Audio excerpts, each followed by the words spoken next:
Oval টেস্টের প্রথম দিন একটা বাউন্ডারি বাঁচাতে গিয়ে ভয়ঙ্কর রকমের কাঁধের ইনজুরিতে পড়েছিলেন ইংল্যান্ডের অলরাউন্ডার ক্রিস ওকস, যে কারণে তিনি তার পরবর্তীতে ওই টেস্ট ম্যাচ আর সেভাবে পার্টিসিপেটই করতে পারেননি। কিন্তু তারপরও শেষ ইনিংসে একদম শেষ দিন ইংল্যান্ডের হার বাঁচানোর জন্য তিনি ওই ভাঙা কাঁধ নিয়ে নেমে পড়েছিলেন ব্যাটিং করতে।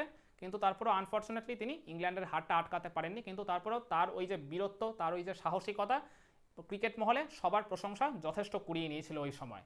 তো এই ক্রিস ওকস তার এখন পাখির চোখ হচ্ছে আগামী অ্যাশেজ সিরিজে, যেটা এই আগামী নভেম্বর মাস থেকে অস্ট্রেলিয়ার মাটিতে অনুষ্ঠিত হতে চলেছে।